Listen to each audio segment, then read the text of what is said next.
Biz isə hazırda proqramımıza İranda gedən proseslərlə bağlı müzakirələrlə davam edək. Bunun üçün Milli Məclisin üzvü Zaur Şükürovu studiyamıza dəvət etmişik. Zaur bəy, xoş gəlmişsiniz. Artıq həftələrdir ki, İranda etiraz aksiyaları davam edir. Hətta daha gərgin formada bu aksiyaların davam etməsi ilə bağlı biz müxtəlif videoları görürük. Düzdür, çox az informasiya gəlir, amma istənilən halda məlumatlanmağa çalışırıq. İranda gedən bu etiraz aksiyaları nə ilə yekunlaşa bilər? Sualın birincisi bundan ibarətdir və bu aksiyaların yekunlaşmasında və hakimiyyətin qalmasında Amerika Birləşmiş Ştatları maraqlıdır, yoxsa yox?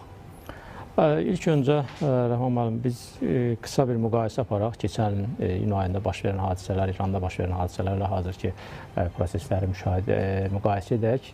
Fərqlər ondan ibarətdir ki, keçən il baş verən hadisələr əsasən İranın nüvə tədqiqatları ilə bağlı idi. Hazırda baş verən gərginliyin isə əsas etibarilə ölkə daxilində baş verən ixtişaşlar və ixtişaşlar zamanı dinc sakinlərinin həyatlarının itirilməsi və bununla bağlı bunun fonunda ABŞ tərəfindən sərt bəyanatlar səsləndirilməsi, ABŞ prezidenti tərəfindən yaxın günlərdə müəyyən İranla bağlı müəyyən tədbirlərin görülməsi ilə bağlı bu və digər fikirlər səsləndirilməsini biz şahidi oluruq. Bütün bunlar onu deməyə əsas verir ki, ilk öncə onu qeyd edim ki, İranda hazırda bu ixtişaşları, ümumiyyətlə bu etiraz aksiyalarını idarə edən bir lider yoxdur. Bunu etiraf etməliyik. Və baxmayaraq ki, ABŞ-da yaşayan sabiq şahın oğlunun davamlı olaraq ölkədə idarə etməni ala biləcəyini, hakimiyyətə gələ biləcəyini, bundan sonra da firavan gələcək vəd etməsinə baxmayaraq, ABŞ prezidentinin özünün də Reza Pəhləvi ilə bağlı fikirləri mətbuatda yer almışdır ki, o qədər də inanmır, yəni onun dediklərindən, fikirlərindən belə nəticəyə gəlmək olar ki, ABŞ prezidentinin özü də onun hakimiyyətə gəlməsinə, yəni xalq tərəfindən ona dəstək göstərilməsinə o qədər də inanmır. Amma buna baxmayaraq, bildiyimiz kimi davamlı olaraq mətbuat üzərindən Reza Pəhləvi müəyyən bəyanatlar səsləndirməkdədir. Digər bir məqam isə ondan ibarətdir ki, biz bilirik ki, bir neçə gün öncə İran tərəfi öz hava məkanını 3-5 saat müddətinə tamamilə beynəlxalq uçuşlar üçün öncədə planlaşdırılmış uçuşlar istisna olmaqla beynəlxalq uçuşlar üçün tamamilə bağlanmışdı. Amma indi hazırda İranın hava məkanı artıq açılmışdır. Bu, onu deməyə əsas verir ki, müəyyən mənada istər ABŞ-ın İrana münasibətdə siyasətində, istərsə də Körfəz ölkələri ilə İran arasında münasibətlərdə müəyyən yumşalma müşahidə edilməkdədir və mətbuatda biz əsasən mətbuatda yer almış məlumatlara istinad edirik və mətbuatda da geniş şəkildə yayılmış məlumat əsasən Səudiyyə Ərəbistanı, Oman, Qətər, hətta Türkiyənin də adı çəkilir ki, birgə şəkildə ABŞ tərəfinə müraciət edərək hər hansısa bir hücum, raket hücumu və digər hücumların həyata keçirilməsinin qarşısının alınması üçün bir xahiş ünvanlanmışlar. Hətta buna qədər də mətbuatda digər bir məlumat yer almışdır ki, hətta İsrail ilə İran arasında da bir iki tərəfli razılaşma var ki, qarşılıqlı olaraq bir-birlərinin ərazilərini atəşə tutmayacaqlar. O vaxta qədər ki, bu razılaşmanı digər tərəf pozmasın. Amma bu da bir atəşkəs rejiminə oxşayan bir razılaşmadır. Bu və ya digər tərəf bu razılaşmanı pozaraq digər tərəfi günahlandıra bilər ki, siz tərəfindən atılmış raketə cavab olaraq biz bunu edirik. Amma reallıq ondan ibarətdir ki, Körfəz ölkələri də o cümlədən Türkiyə bu münaqişənin alovlanmasına maraqlı deyil. Həmçinin mən düşünmürəm ki, ABŞ tərəfi də Rusiya-Ukrayna müharibəsindən sonra Venezuelada baş vermiş proseslərdən sonra bu bölgədə yeni bir münaqişə ocağının alovlanmasında maraqlı olsun. Burada tək söhbət xeyli sayda qaçqınların qonşu ölkələrə pənah gətirməsi, o cümlədən neft bazarında, təbii qaz bazarında müəyyən çalxalanmalarla müşahidə olunması, bu heç də Avropa üçün də o qədər də maraqlı deyil. Bildiyiniz kimi hazırda Avropa daha çox Rusiya ilə Ukrayna münaqişəsindən sonra daha çox sıxılmış qaza ehtiyacını Qətər tərəfindən ixrac olunan qaz mənbələri hesabına ödəyir və gələcəkdə burada münaqişə baş verərsə, Hörmüz boğazının bağlanması, ümumiyyətlə bu dəniz xətti ilə tədarik olunan təbii sıxılmış qazın, Avropaya yönələn sıxılmış qazın da tədarikində müəyyən problemlər yaşana bilər. Hətta biz bilirik ki, ABŞ tərəfi də Avropadakı tərəfdaşları vasitəsilə müəyyən mənada bu münaqişənin çözülməsinə çalışır, cəhd edir. Bütün bunlar onu demək əsas verir ki, ABŞ tərəfi də baxmayaraq ki, müəyyən bəyanatlar səsləndirib, sərt bəyanatlar səsləndirib, siz bayaq biz müşahidə etdik, ABŞ ABŞ-ın BMT-dəki nümayəndəsinin fikirlərini, o cümlədən İranın BMT-dəki daimi nümayəndəsinin fikirlərini eşidib, baxmayaraq ki, sərt bəyanatlar səsləndirir, amma mən düşünmürəm ki, hazırki məqamda istər Avropa İttifaqı olsun, istər Körfəz ölkələri, o cümlədən də ABŞ tərəfi müqayisə etsə keçən iyun ayı ilə o qədər maraqlı deyil ki, münaqişə alovlansın. Zaur bəy, deməli, deyilənlərə görə əslində Amerika Birləşmiş Ştatları İrandakı proseslərə müdaxilə edəcəkdir. Sadəcə Səudiyyə Ərəbistanı, Qətər və Türkiyə, eyni zamanda Oman bu zərbələrin qarşısını almaq üçün müəyyən danışıqlar icra edib. Hətta deyilənlərə görə Səudiyyə Ərəbistanı Birləşmiş Ştatlara öz hava məkanından istifadə üçün icazə verməyib. Belə bir qadağa var. İddialar ondan ibarətdir ki, əgər İrana ABŞ hücumu olacaqsa, bu bəzi münaqişələri nəzarətdən çıxarda bilər. Səbəb kimi bu göstərilir. Bunu da bir şərh etməyinizi xahiş edəcəm sizdən. Əslində, bayaqdan da qeyd etdiyim kimi, həqiqətən də Körfəz ölkələri o qədər də maraqlı deyil. İstər neft bazarında, yəni enerji bazarında baş verən çalxalanmalar, istərsə də ümumiyyətlə bu münaqişənin, İranda baş verən münaqişənin keçən il baş vermiş münaqişədən fərqlənəcəyi ilə bağlı ehtiyatlanırlar. Və biz xatırlayırıq ki, həmin münaqişə dönəmində İran tərəfindən də istər İsrail ərazisinə, istər Qətərdə olan bazalara raket zərbələri endirilmişdir və bunun qarşısını almaq mümkün olmamışdır hava hücumundan müdafiə qüvvələri tərəfindən. Heç şübhəsiz ki, qeyd etdiyiniz ölkələr də bu məsələlərdən ehtiyatlanaraq ABŞ tərəfini İrana birbaşa olaraq hava zərbələri endirilməsindən çəkindirməyə çalışır. Həmçinin unutmayaq ki, bu yaxınlarda ABŞ rəsmiləri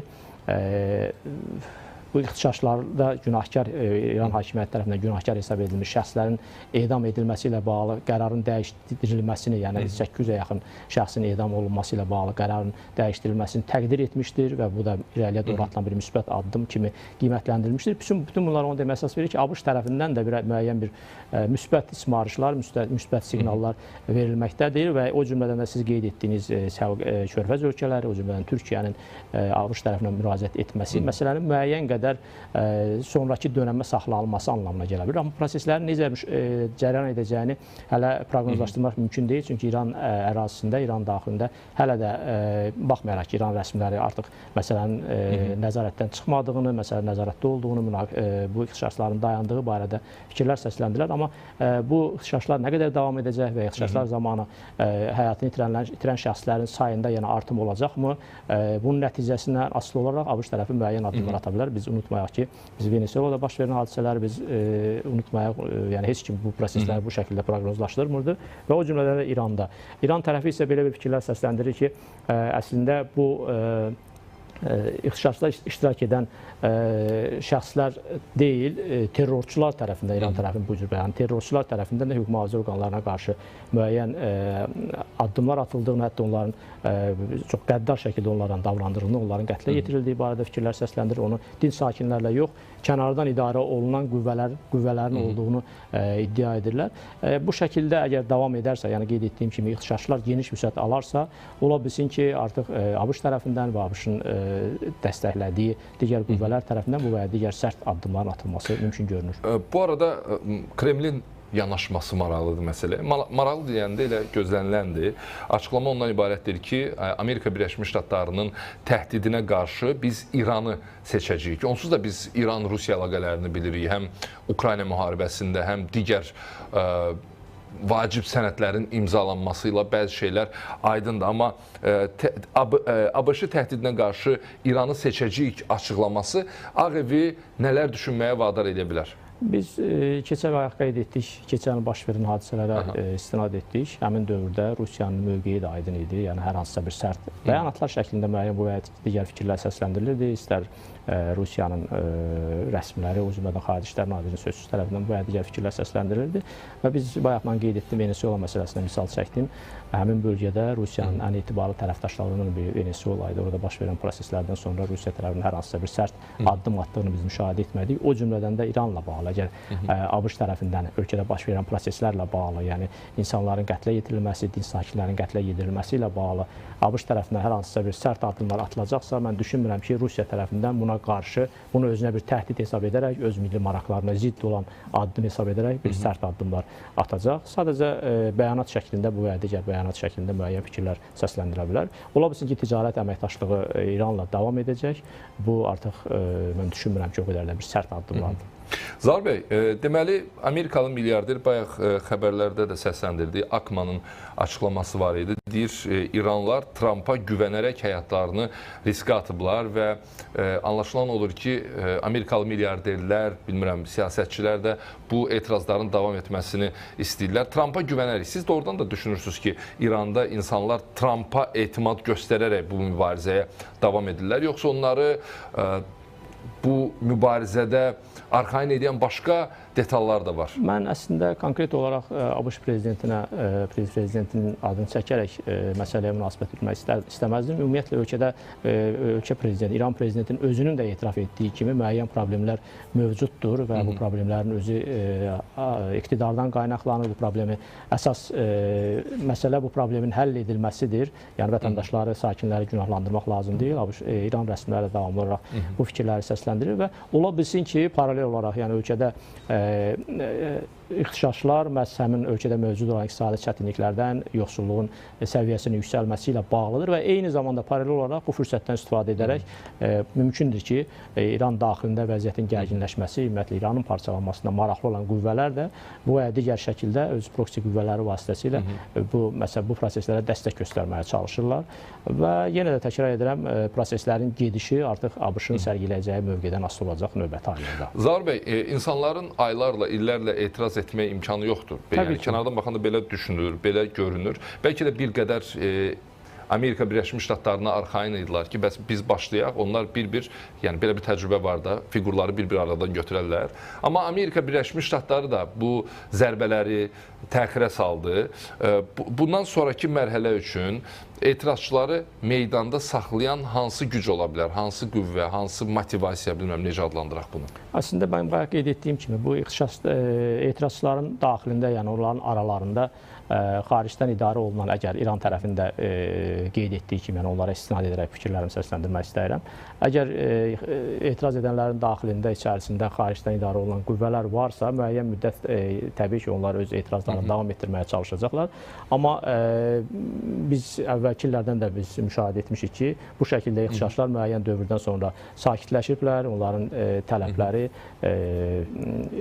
şərtləri yerinə yetirdikdən sonra müəyyən qədər sakitləşmə baş verir və xüsusilə də bayaq mən qeyd etdiyim kimi bu kütləni ümumiyyətlə bu etirazları idarə edən təşkilatlanmasına rol oynaya biləcək bir liderin olmaması gələcəkdə bu proseslərin davamlı xarakteri almasına maneədir və düşünürəm ki, əgər ciddi bir dəstək, əhəmiyyətli bir dəstək olmasa, ixtişaş etirazçılara müəyyən müddətdən sonra müəyyən sakitlik hökm sürəcək. O cümlədən də bayaq mən qeyd etdiyim vasitəçilər üzərindən ABŞ-ın, Avropada olan vasitəçilər və Körfəz ölkələri vasitəsilə müəyyən razılaşma əldə edildikdən sonra müəyyən müddətə sakitliyin hökm sürəcəyinin biz şahid ola bilərik.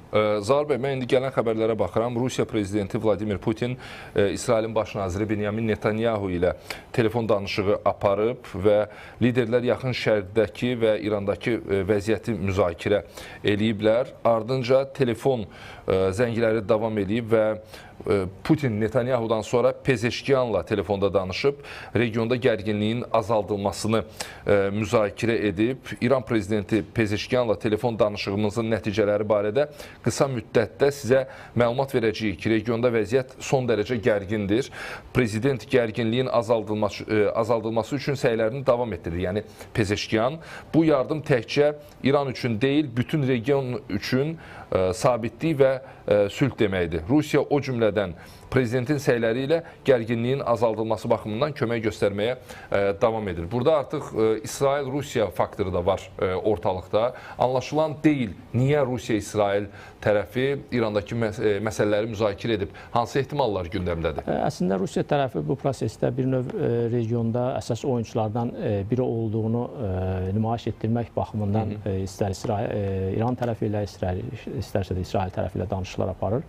Və biz unutmayaq, bayaq da mən qeyd etdim, mətbuatda yer almış məlumata əsasən artıq İsrail ilə İran arasında, rəsmilər arasında belə bir razılaşma var ki, mətbuatda yer alır. Bu rəsmi açıqlanmayıb, iddiadır. Rəsmi açıqlanmayıb, iddiadır. Mətbuatda bu şəkildə bu məlumat yer alır və unutmayaq ki, indiki vəziyyətdə keçən ilə müqayisədə mən öz şəxsi fikrimi demək istəyirəm. İndiki vəziyyətdə İsrailin yanaşması ilə bu münaqişə, ümumiyyətlə ölkə daxilində baş verən proseslərə yanaşması keçən ilə müqayisədə o qədər də sərt görünmür.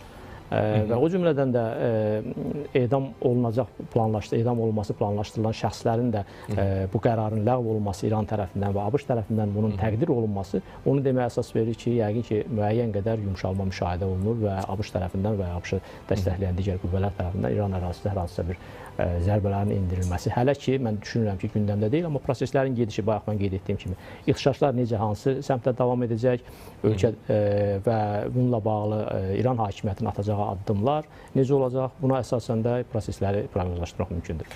Zaur bəy, çox sağ olun, çox təşəkkür edirik dəvətimizi qəbul etdiyiniz üçün. Studiyamızın qonağı Milli Məclisin üzvü Zaur Şükürovla danışdıq. Bu dəfə bizim fikir mübadiləmiz İranda baş verən hadisələrlə bağlı idi. Etiraz